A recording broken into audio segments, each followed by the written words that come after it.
എല്ലാവർക്കും നമസ്കാരം. Welcome to tasty innovations. ഇന്നത്തെ നമ്മളുടെ റെസിപ്പി ഉരുളക്കിഴങ്ങ് കൊണ്ടാട്ടം അഥവാ വറ്റൽ അങ്ങനെയും പറയാറുണ്ട്.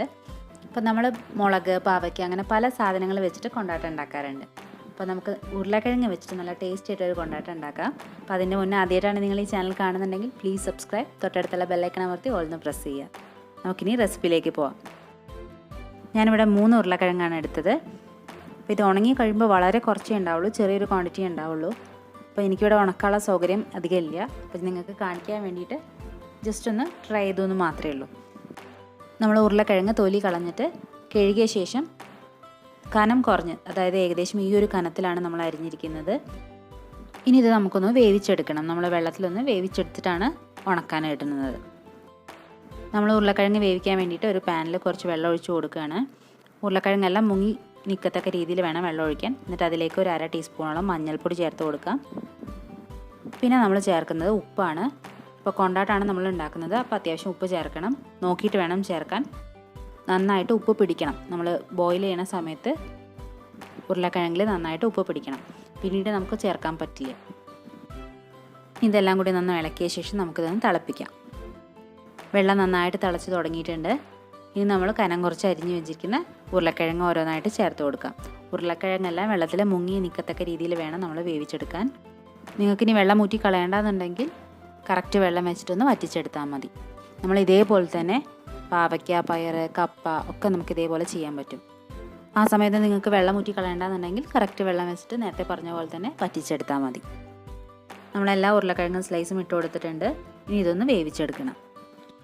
നന്നായിട്ട് തിളച്ച് തുടങ്ങി. അപ്പോൾ നിങ്ങൾ ഉരുളക്കിഴങ്ങ് വേവിക്കുമ്പോൾ ശ്രദ്ധിക്കണം, ഉടഞ്ഞ് പോവരുത്.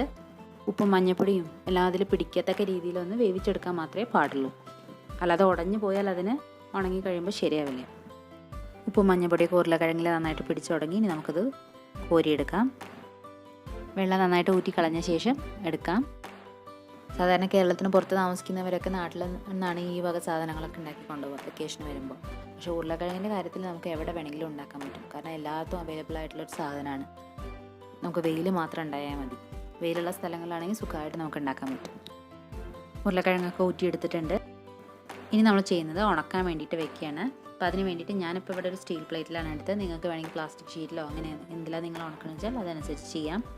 എന്നിട്ട് എല്ലാം സെപ്പറേറ്റ് ആയിട്ട് വെക്കാം. അടുപ്പിച്ച് വെക്കാതെ, അതായത് ഒന്നിന് മുകളിൽ ഒന്ന് വെക്കാതെ സെപ്പറേറ്റ് ആയിട്ട് വെക്കാം. അങ്ങനെ നമ്മളാണ് പെട്ടെന്ന് ഉണങ്ങി കിട്ടുക. ഇത് നല്ല വെയിലുണ്ടെങ്കിൽ 2 ദിവസം കൊണ്ട് സുഖമായിട്ട് ഉണങ്ങി കിട്ടും. നമ്മൾ ഉരുളക്കിഴങ്ങിൻ്റെ സ്ലൈസൊക്കെ നന്നായിട്ട് പരത്തി വെച്ചിട്ടുണ്ട്. ഇനി ഇത് നമുക്ക് വെയിലത്ത് വയ്ക്കാം. നമ്മൾ ഉരുളക്കിഴങ്ങ് വെയിലത്ത് ഉണക്കാൻ വെച്ചിട്ടുണ്ട്. അപ്പോൾ ഒരു സൈഡ് ഒന്ന് ഡ്രൈ ആയി കഴിയുമ്പോൾ നമുക്ക് എല്ലാം അടുത്ത സൈഡ് മറിച്ചിടാം. അങ്ങനെ ആകുമ്പോൾ പെട്ടെന്ന് ഉണങ്ങി കിട്ടും. നല്ല വെയിലുണ്ടെങ്കിൽ ഒരു 2 ദിവസം കൊണ്ട് നമുക്ക് ഉണക്കിയെടുക്കാം. നിങ്ങൾക്ക് ഈ ഒരു ഇതിൽ എരിവ് വേണമെന്നുണ്ടെങ്കിൽ, ഇപ്പോൾ നമ്മൾ വെറും ഉപ്പ് മാത്രമേ ചേർത്തിട്ടുള്ളൂ. അപ്പോൾ എരിവ് വേണമെന്നുണ്ടെങ്കിൽ ഈ സമയത്ത്, അതായത് ഉണക്കുന്നതിൻ്റെ മുന്നേ കുറച്ച് മുളക് പൊടി കൂടി മിക്സ് ചെയ്തിട്ട് ഇതേപോലെ ഉണക്കിയെടുത്താൽ മതി. അപ്പോൾ ഒരു ദിവസം കഴിഞ്ഞ് ഉണങ്ങിയ ഒരു രൂപമാണ് ഇപ്പോൾ ഞാൻ ഈ കാണിക്കുന്നത്. ഇനി ഇത് പിറ്റേ ദിവസം നമ്മൾ ഉണക്കാൻ വയ്ക്കണം. അപ്പോൾ നമ്മളെ കൊണ്ടാട്ടം നന്നായിട്ട് ഉണങ്ങി കിട്ടിയിട്ടുണ്ട്.